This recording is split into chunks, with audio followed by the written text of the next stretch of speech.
will learn more about how these ladies use their voice, use their potency, use their capabilities to work to empower local communities that relies on the ocean itself. So, without further ado, please welcome our moderator, our beloved Danna again, and our panelists, Caterina, Afifa, Brigitta, our Superwomen!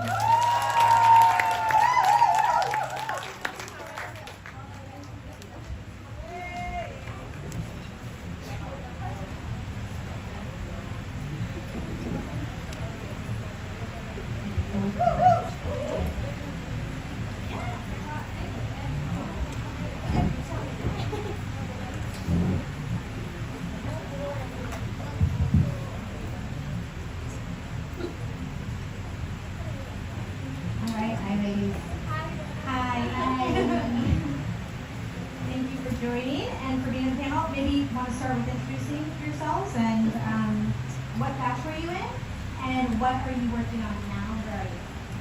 Okay, thank you. Okay, everyone. Hi, ladies. Thank you so much for this opportunity. My name is Afifa, but I go by Papa. I'm from the third batch of Coral Catch, and I work for Ananda's Foundation as the Marine Conservation Program staff.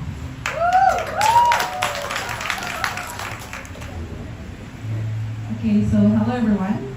My name is Natasya Caterina. I go by Cat or Catherine. I'm from Superwomen Batch 4, and now I'm in charge of Raja Ampat Sea Center Foundation. So we're working to bridge marine conservation within the local communities. Hi everyone, I'm Brigitta. I go by Danna. I'm from Batch 6 and I run a small nonprofit working to introduce the ocean to youth communities. Thanks, ladies. First question. So, in your past experience with Coral Catch, what did you learn about community?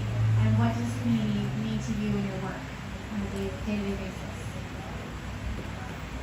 Okay, so because the mic is with me, so I'm gonna reply. Answer it. Sorry, my English is not like this. So, what I learned from Coral Catch is, community is the home base of change. So, if you want to start to change something, change someone's life, you start it from the community, and that also resonates with the work I'm doing in Raja Ampat. Without the community, the foundation is going to be none. And we always need to approach the community first in order for our programs to run. So community is very important. That's like the base of marine conservation in my personal opinion. Okay, for me, community is very potential. Now if we see about the ocean, we always have to see the community that rely on it. You maybe rely on the tourism, but the community rely on their life for daily activities. Yeah, I think what the community means to me, community itself is a fluid definition for me because there's not one way for me to define who or what it is, but it is more so connections and what connects people through that thread, whether it's whether they're living together or connected to sisterhoods like Coral Catch or through a common purpose, and I think that's really what drives my work forward. I'm going to throw a little, going back to my conflict resolution background. So it's all fun for us to say, community, let's get everybody involved, and but maybe talk about a time where, or what happens when the community doesn't agree, or different stakeholders in the community don't agree. What do you do, and has that ever happened to you? For me, within my work, the community usually support us, but of course there are some challenges, big challenges within our way. For example, even though I'm Indonesian, born and raised in Indonesia, it is very hard and challenging to work on the other part of Indonesia. So we have different culture, totally different culture. We are raised differently. we have different standard of educations, we have different concepts of time. So those are the things that are very challenging for me. And for me, how to solve that, just slowly penetrate within their culture. For example, all the people that are in Raja Ampat knows that time is not really a concept there. So it's very challenging to start project because usually the time is like, it's very challenging. So with that, I come up with my project. So we really train them how to be disciplined and slowly show them what's the importance of time. And it sounds very simple for us because we are raised by that. We know the concept of time from very little, but they don't. So we really need to, slowly approach them and then understand what are their challenges. And then, you want it or not, you really need to work it out. So that's how I understand this. I never thought about time. That's such an interesting one. That is a big challenge for people in the eastern part of Indonesia. Did you expect that when you got I did not expect. Is it? So, I did not expect that. So I lead a program. It's a scholarship program for the local youth to get a paddy, to be a paddy that professional. So because I myself have been awarded by paddy scholarship until I am a that professional now. So I kind of have this concept of myself on how to run the program because I myself was in the program. But then I face challenges like my students are mostly they don't finish school because they don't have options. There's no school in the village that I live in. There's only one elementary school and none of it. So they don't have any options, and I have to work with those people who doesn't have options. So I really need to change the curriculum and then see how it goes. And then of course I need to simplify a lot of things, time, discipline, and purpose of life. It's a very hard thing to found in Raja Ampat. So that's why, my work is to train them those concepts also. What is the unexpected things? Unexpected, yes. You plan all day and you're like, I didn't think that would be that way.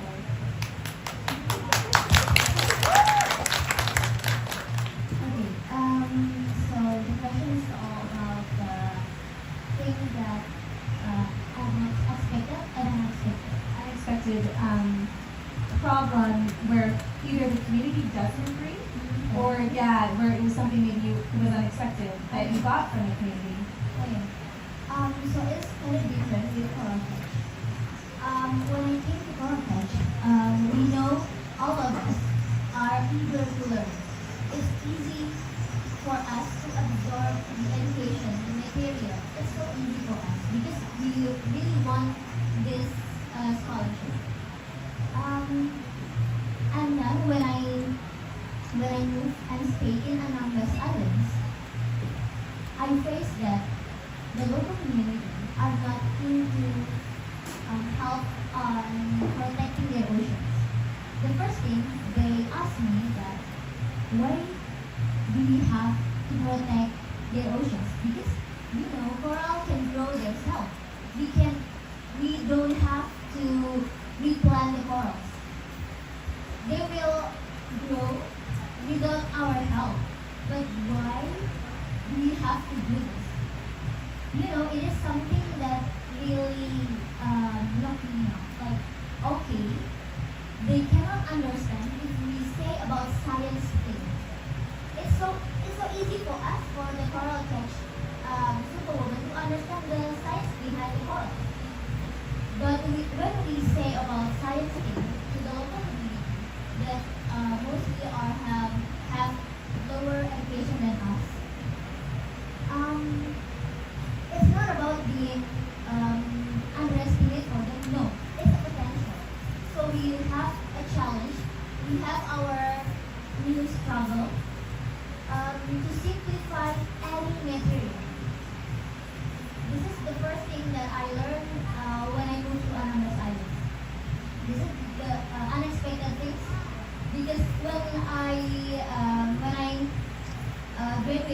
protege. Oh, I always have everything. I thought I have everything, but when I'm in anonymous, it's all something that new for me.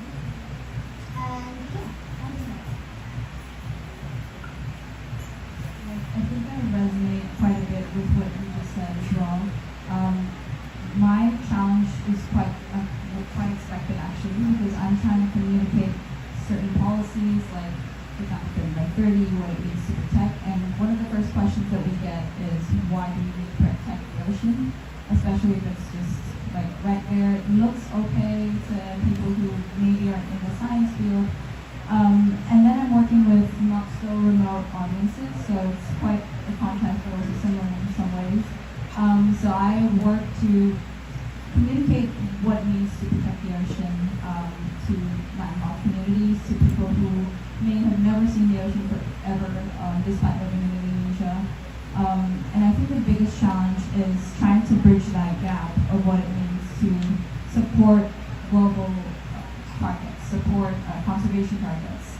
When you're talking with communities on this level, how does this action of me like joining a beach cleanup or joining a conservation dive help policies in the high level and on a global scale? And because we started advocating for these from the environmental education lens, it can get tricky with the audiences that we work with, but it does rely on the way that we put together, like understanding, coming into these communities and understanding what they actually need and what they want out of it, and then forming a strategy out of it. Yeah, so with those challenges so it's kind of similar. So with the community, I believe that with the challenges, you need to really well adapt within yourself, because we can be raised in a very strict family, very good education, you have a good, you know how to do things organized, but when you are working with local community, especially the one that you don't really know, you really need to like put yourself within them, and then you probably need to lower your standard. It doesn't mean that you want to be bad, but you really need to understand how it feels to be like that, because it's not fair also for them. I know we always want the best for the community. That's why we come up with programs, but then we have to understand where are we came from. So we cannot be blind. We have to understand where do they come from, how do they raise, how are the behavior of their community. So we really need to sometimes lower our standards in a way. That's our approach. Lower the standards first, follow how do they do, and then slowly but surely work with the standard that we want. But it took time, and it took a lot of efforts. But yeah, that's how we do it. Yeah, we often say just meet the community where they are. So wherever that place is, just meet them right there. Like going back to the swimming example, where you have time, right? We were like, oh, we're going to do this MPA project. It's going to be great. They're like, well, we can't swim. So yeah, that's where I am. Like, well, we can't swim.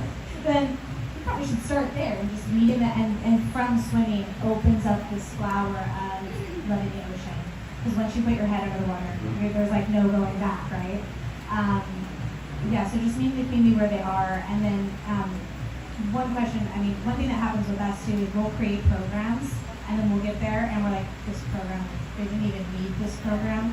They're like, oh, I wish we wouldn't have spent that time on it. Talk to me a little bit about adapting, and was there any time that you were surprised by what the community, like when you learned something from them that you didn't expect to learn or that you didn't know? For me, I want to share also an experience for that all of us can see what's happening in Raja Ampat, one of the most biodiverse spot on earth, where all of the international people go here and there. So Raja Ampat is so popular. But I want to show you one experience that I had. So I teach full-time in the Raja Ampat Dive School, the program that I lead, and we're equipping them with open water, advanced open water, rescue diver, EFI, are, and we also added nitrox. Anyone here is driving with nitrox? Okay, so in nitrox, it's actually quite simple course. If there's any nitrox instructor here, you can do it in 2 hours, and then you're done because it's a simple, calculations about the maximum operational depth of the percentage of oxygen that is in your tank. So I taught my students how to do it. I didn't know how to start, so I start as a normal scuba instructor, right? So this is maximum operational depth. This is the PO2. This is blah blah blah. This is the pressure. And after 2 hours of teaching, I realized that none of my students understand a little bit of what I say. None of them. Okay, and then I sit together with them, and then I want to know how is their knowledge. And then because they're in the Eastern Indonesia, they are very kind. The people are very kind. They are very shy, and they are afraid to make mistakes. So usually when I teach something, if they don't know what to say or they don't know the answer, they won't answer. So I really need to work to trying for them to answer me. Because it doesn't work, I just, throw some simple math, like 5 plus 5, 10 plus 5, 8 minus 2. And they can do it in a very slow speed. And then I realized they cannot even do math if it's more than our finger. And when I realized that, I cried in front of the class because I was so sad that even, it's Indonesia, it's Raja Ampat, they cannot access proper education. And then I said, I'm sorry, I apologize to my student. I'm like, I'm sorry, I didn't know that. Sorry.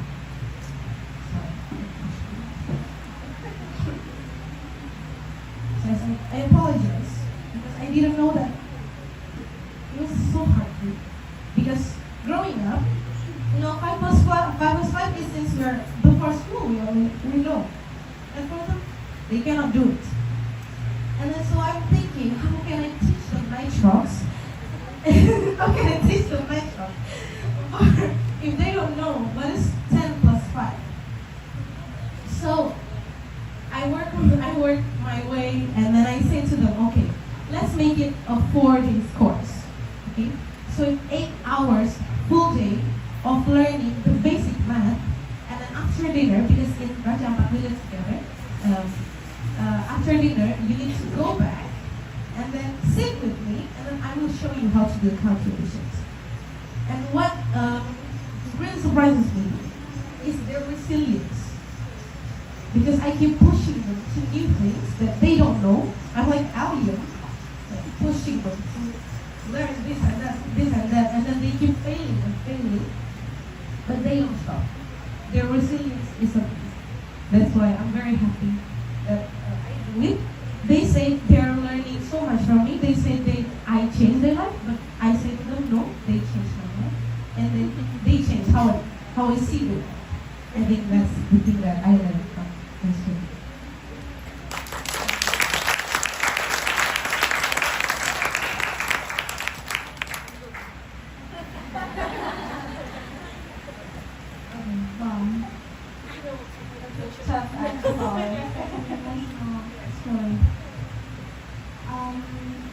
I have a similar choice, but it's not with the local teachers. The first story is about the moon. If you see my story here, it's Betty from Anambas Islands, which is the color is from the mangrove bark, which is the color, the brown color, is made from the mangrove bark. And I want the local community, the local women, to learn about marine conservation. But I don't know how to start. When I talk to them, the thing that they want from me is uplifting skills. It's something that I can bring as a merchandise outside Anambas Islands. Because I'm originally from Solo, Surakarta, which is so famous of their batik. So I teach them how to make batik, but with the natural color or natural dye from something that really easy to find in Anambas Islands, which is mangroves. I know it is something that may be controversial because how can you make natural dye with something that we protect, which is mangrove? We don't cut all the trees, no. We just peel the bark of the mangrove. So it's only like maybe half kilo that we can use for maybe 5 to 10 liters of natural dye. And it's not a massive production, no, at all. It's only just for them to uplift their skills. At first, even my staff in Anambas Foundation asked me, what actually you want to do? You said that you want to teach them about how to transplant the corals. You want them to know about the blue carbon. I said to my staff, I said to my team, it's so hard if we just want them to know our program. It's not our if we have different backgrounds, you know. We have very different baseline. If I talk to the local to the coral catch Superwomen about the science behind the mangrove bark, about the mangrove itself, it's so easy for you, right? But it's so hard to tell about this to the local communities, especially you. And for like the past 6 months, the first 6 months of 2025, I only teach them about how to make batik until we can engage each other. And the top tier achievement for me is we can gossip each other. We can gossip with everyone there. So, okay, I know that finally they trust me, they accept me, they want me to be involved in their activities. That's actually a strategy to immerse ourselves in the local communities. And then after we have like very close to each other, then I start to introduce them about what we actually do, about why we actually go diving like every week, and then what about the mangrove itself. And then they finally know that actually not only about marine conservation but also basic English. Because sometimes when they watch my videos or they see my WhatsApp status, Instagram stories, sometimes I say it in English and they don't understand. But I have many friends and they want to learn many things from me. I think it's not only about we teach them, but we can be the role model for them. And a similar story in Papua, in Raja Ampat. After three times of workshop about marine conservation, I finally know that actually some of them cannot read at all, even in Indonesian or in Malay language, because Anambas Islands basically have Malay conversation. How about how women can teach their children if they cannot read at all? I don't know. And then I stopped. I stopped to give my presentation, and it's just having fun. And it's having conversation without any presentation, without any papers and photos. I just give them my pictures, the photos, and thank you for Coral Catch because after Coral Catch I can do photos better than before the Coral Catch. So they can actually catch my eye. So there's a couple things that there's a couple things that just came up here. So that was just amazing. You guys are doing what we call just stakeholder engagement, right? So it's 101, right? Which is, you brought up something really, really important, which is adapting. So you were starting to do the program, you're like, this doesn't work, and so you adapted, and you adapted quickly, and you did it with vulnerability. And like the fact that you're so connected to them, I think just goes into the second part, which is trust. So establishing trust by not coming with your agenda and being able to, again, have that authentic connection. Trust and adaptability are so key with working with local communities. And these are things that you guys are naturally and organically doing. It's something that a lot of people have to be taught. It's a skill. And you're just doing it so naturally. So just kudos to you guys. So that's a hard thing to do, to adapt in the moment, right? We all know that. And 30 by 30, maybe talk to us about how you do, I don't even know how you would communicate then a 30 by 30 is even hard for me, right? Who in the room knows what 30 by 30 is? Right, yeah, okay, maybe you can even explain what 30 by 30 is to us as well. Definitely. So I came into Coral Cash with a little bit of a different connections community. So during my high school years, I joined a fellowship that was on 30 by 30 when it was leading up to this big international conference. And 30 by 30 is basically a global goal at the UN level to protect at least 30% of the global ocean by 2030.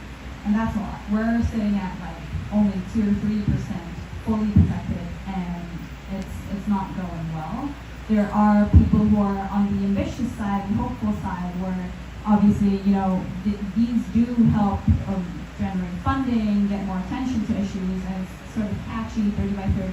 But also, we're recognizing that, there's the realistic or maybe even less hopeful side that, we don't want paper parks, because basically parks are marine protected areas where it's just on paper, no implementation. And how do we strike that balance? That's really where I started my journey, I would say, as a 17-year-old.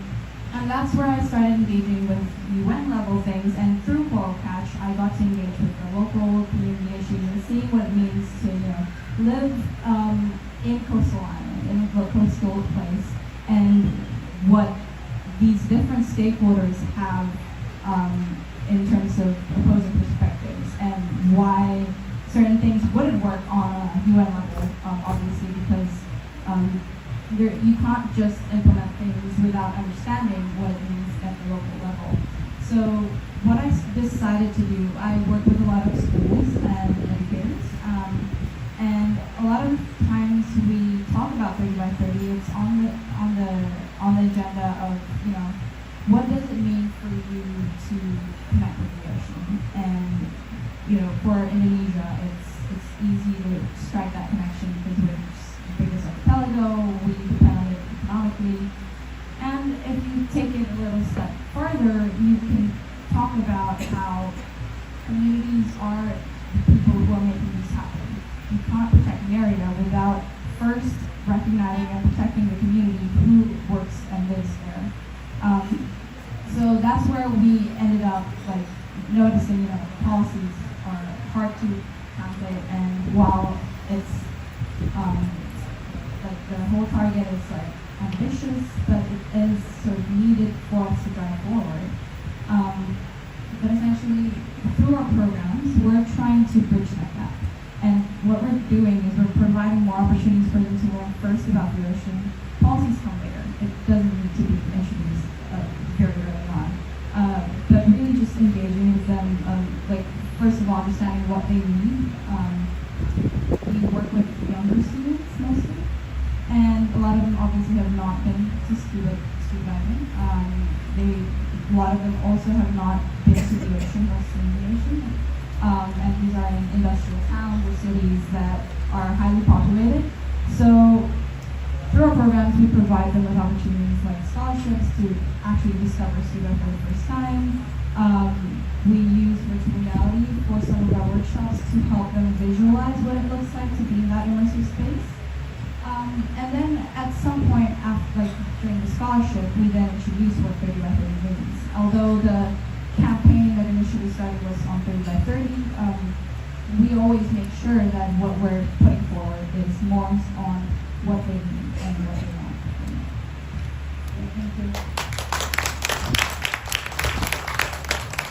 So everything that was just said was really interesting because you have a goal, right? You're like, okay, but this date, this is going to happen. And then all of the local aspects come in and you have to come at it from like the back door, down the stairs, back up the stairs and over the side. Like you come from a totally different perspective. And sometimes that changes your goal, right? And I think that goes back to why it's so important to come from the mission, because if it aligns with the mission, then the goal can change. The target can change, but if you're in your mission, right, you know that what you're doing, you're at least going in the right direction, even if that is a moving star. So maybe talk a little bit about it. How much time do we have? Where's my time? 15 minutes, cool. So maybe we'll do one more question and then open up to the, thank you, thanks, and then open up to the group. But so what do you do? What do you do if you come in and you have a very specific goal that you're trying to get to, and you realize that you're probably not going to reach that goal? Talk to me about how that's happened. Like you can't deny talks if we basic math. Talk us through that. Talk us through that. Or even 30 by 30, like that's a hard one. Yeah. How do you get to that goal? You know. So when it comes to programs, and I think it's very programs that engage with the local community, I think it's very important for us to have flexibility, right? Because that's true. We have our mission. We can be backed up with a strong mission, but then on the way, there can be ways, here and there. Just talking about the nitrox thing. It is hard. It is not planned. It is unexpected. But at the end of the day, because we know what are the mission. The mission is for them to understand and to be able and to check all the, all the tasks and all the needs to be completed. Then it is done. It may not be easy. It might need longer time, extra work, but it works. And if it works, it works. Yeah, if it works, it works. So that's the thing. At the end of the day, like you said, it's very important to have missions. Because I think if we are working within the community, especially the community that is very challenging, very different for you, if you do not have personal mission within you, it's gonna be a mess. I think if I don't have the mission within me, if I don't have a personal mission and I don't wanna give back, the first month I think I'm not gonna be very good because the challenges are real. But then because I have mission, so all the challenges, all the gaps, you kind of like bridge it here and there, trying to sew it, trying to fill the gap and everything. So, like I said, if it works, it works. It might take longer, but it works. You can talk about 30 by 30, Yeah. which is a very audacious goal. Yes, it's funny because I'm through my nonprofit, I'm still involved with the local level, and we have a restoration center up in Northeast Bali, and we're working with stagnant communities. But when I'm wearing my other hat, I'm sort of engaging at the UN level on things like 30 by 30, also with the SDGs, the Sustainable Development Goals, working with the UNDP as an ambassador as well. And all of that, like if you look at the 17 SDGs, the goals, they're ambitious. They're like zero hunger, life below water protected, and those are really high goals. And if we were speaking realistically, I think it's hard to find ourselves there by 2030. Also 30% by 2030 when we're at 2 to 3% protected. It's really hard.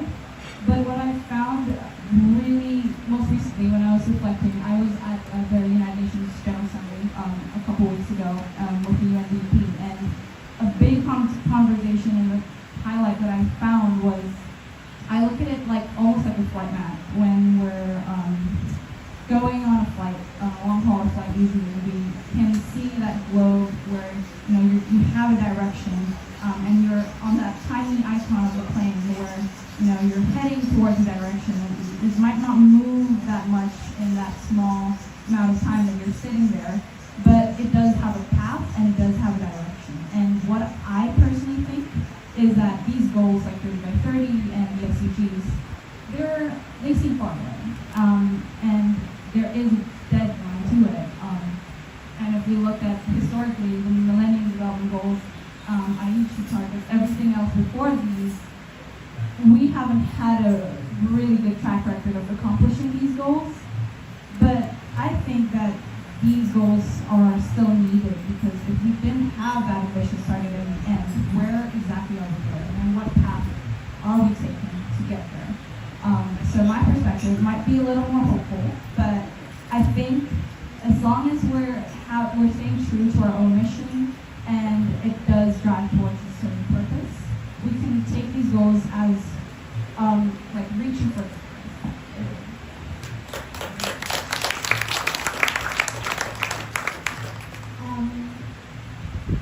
What I say about this project, about marine conservation in Anambas, it is actually finally run in 2025. But actually, last year, I already started this project in another field that got rejected at all.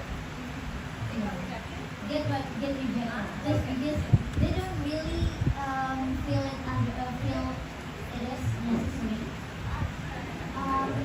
When I talk to my local people, they said that it is something that good for you, but maybe it's not necessary for us. So we change our direction. So the strategy is we keep interacting with the local community with different strategies, but without the batik production or batik skills. So yeah, I think if it's actually doing work, we just have to make a new strategies, or maybe we just maybe have think about any related topic that we need to learn before we start. Thank you. I think that's why it's so important to not tie funding to exact numbers, right? We talked about this a little bit yesterday, because you're not allowing the project to adapt the way that it needs to, right? You're saying, I need you to do, I love how Rose said, we're not going to do this many corals or this many, because you get in and you go, that's just not how it's going to happen, right? And just being willing to adapt with it is really important. We get really stuck around goals, and I think don't get stuck around goals, just come straight from mission and from heart, and it will always emerge itself. We have about 7 minutes for questions from the crowd. Anybody want to ask some questions? All right. Hello everyone, I am Kintan from Batch 1. So it was really amazing talk, to be honest. Let's applause to them as well. It's just such an inspiring talk, to be honest. And then also we are here to especially joining this program is to get empowered as well, to become a person who we want to be, for instance, and reaching for the stars, basically. And along the way, after we graduated, and then you probably suddenly find a new goal, for instance, or find your passions after you're graduated from Coral Catch, Superwomen. Is it all of a sudden when you join this, the program that NGOs or 30 by 30, is it just all of a sudden, or do you have a role model, or do you have a mentor along the way? That's why you become this really amazing woman now, or what did you do, or what the struggle that you are facing after you graduated until you find this wow way, or oh yeah, this is it, this is what I want to do, this is what I want to keep going. I think probably because I felt that after I graduated, I still who I want to become. Like probably I want to take like to be a dive professional, or I want to work in conservation, but like what kind of conservation do I want? And it's like, because marine conservation is a huge area to be like more focused on, like, and then along the way, after I did like the research and it's like hospitality and something like that, I find like finally like I want to work more in community, because that's, I think, the gap that Indonesia needs at the moment, to have like the bridge between the people and the nature. For instance, that's my mission for now. And like, what do you like, based on your experience, like maybe you can share it to everybody here, because all of us like Superwomen here probably needs to hear that. And yeah, maybe you can guide us like a little bit. So thank you so much.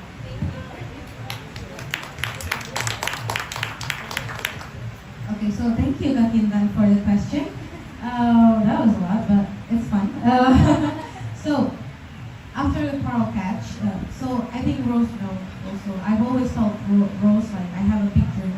But like, for me it's big, but I don't know for you guys. I just, all my life, I just want to study abroad. That's only the one thing that I want. That's only the thing. And it stopped.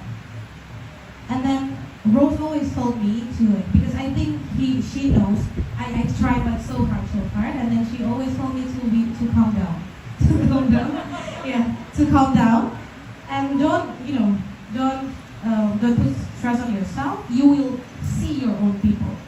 Rose always told me that you don't have to push people to be around you. You will see your own people. You will meet your own people, right? And then after when coral catch, I am really inspired by seeing Delia. I don't know if she's here. Caterina, she was our mentor. You know, she's a dive master at that time, mentoring us, the batch 4, and she's so pretty. Down the water, on the surface, she's always laying, like always. So I'm thinking, oh, working in the field, you can be that pretty. You don't have to work like in the aircon and like put on makeup. You can be that pretty, and you can be that. So after coral catch, I really want to be a dive professional, but I know it's impossible for me because I come from a family with a big struggle. So but family is very important for me, so I just called my mom in the coral catch. I'm like, hey mom, I want to be a dive master, I think. And my mom was like, what the hell? What the hell? But my mom is not worried because she knew we could never afford that. And at the moment, I'm an open water diver. So, like I said, it's a long way to be a dive master. But then I got the grace from my mom because she underestimated me. So she thought I couldn't do it. And then, thanks to Paddy and thanks to Rose, I got scholarship to get my dive mastery training. So it's straight from advanced open water until dive master. I was funded by Paddy and also Blue Water Dive, and also with the help of Rose. So I became a dive master. Right? And then it doesn't stop, guys. It doesn't stop. After I work as a dive master and also work in the conservation half. I think people are starting to see potential in me, which I did not see. And the first person who said it to me is Rose. She always said to me that she saw potential in me, which I could not see. And people also say it to me, like, Kat, I think you're gonna be a good instructor. I think you are good in teaching. And I said, I don't know, I'm just working. I'm just making money, I don't know, right? But then, from that, that idea sparks in my head. But then again, IDC is so expensive. I'm so sorry, Danny, but like, IDC is so expensive. It is expensive. And again, it's impossible for me. And then my previous boss told me that he wants to loan me some money for my IDC, but I said, I'm too young for that. I don't want to have that. I just want to have like a normal life. I'm okay being a dive master. It's a hard job, but I think I need to do it. But then it sparks again in my head. I'm asking, is it possible if I can get scholarship from anywhere? I don't know. And then he was like, yeah, you can try Paddy, but don't get your hopes too high. But it's because it's quite challenging to get the scholarship. But then I get it. So thanks for Paddy. So I got full scholarship from now night strokes, night structure, dance master, everything. I got scholarship after scholarship, and it was from Coral Catch, I think, because after Coral Catch I get ideas, dance master I get ideas, and then instructor I get ideas. So along the way, the goals are like developing, right?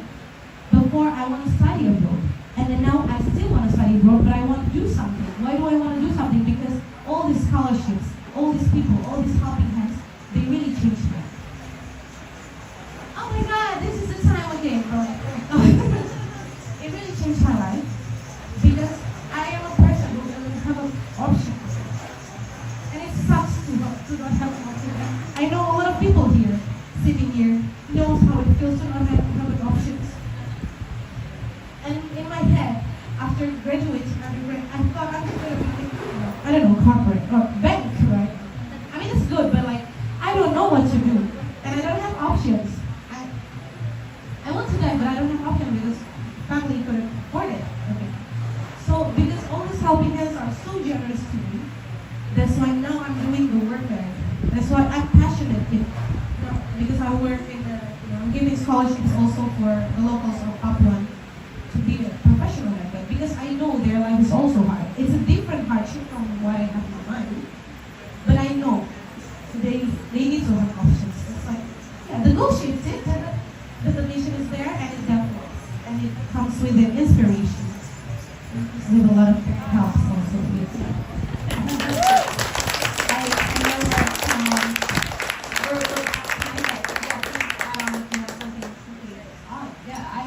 I think I can quickly add on that. Like, I think for me it's a little unique because I went into Coral Catch with like this little small project that I started in high school, zero funding, and eventually got seed funding and many grants. But it all came from putting yourself out there and trying things that you don't think you'll get. I guess.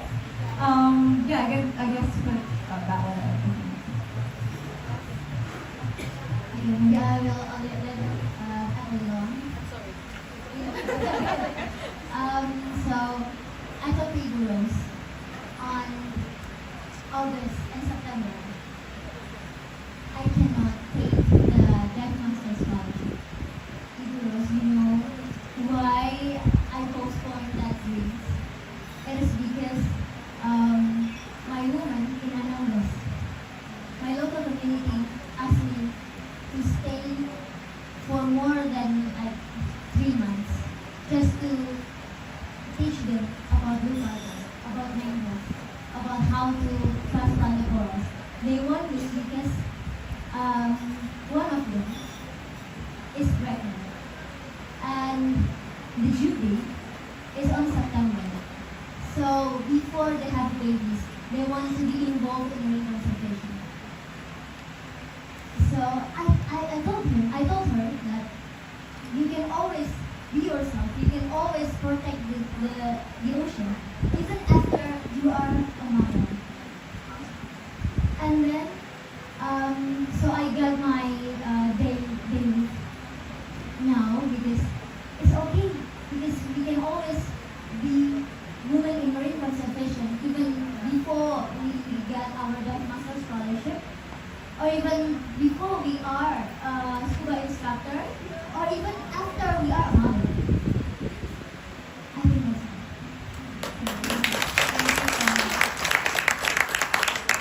I just want to say thank you. You made really amazing, just heartfelt presentation. And the thing that I heard the most from your question was asking for help. Right? I mean, just ask. Just ask. I mean, really just ask for help, and whether that's just somebody to pump you up a little bit, right? Sometimes you just need somebody to be like, you can do it, and just keep putting one foot in front of the other, and you'll find your people. I love that. Find your people. That's great. So thanks everybody, and appreciate everybody being here. Great day.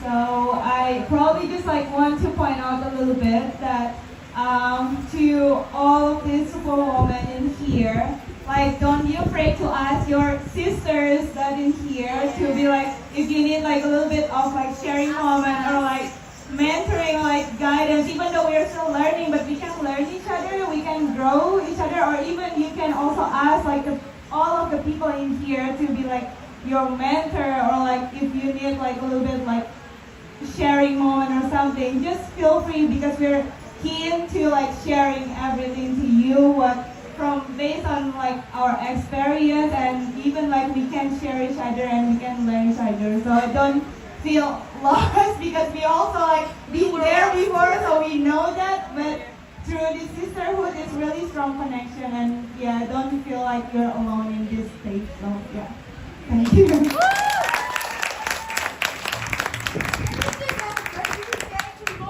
I know.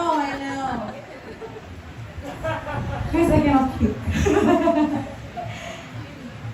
Please give one round of applause for our Superwomen and Danna!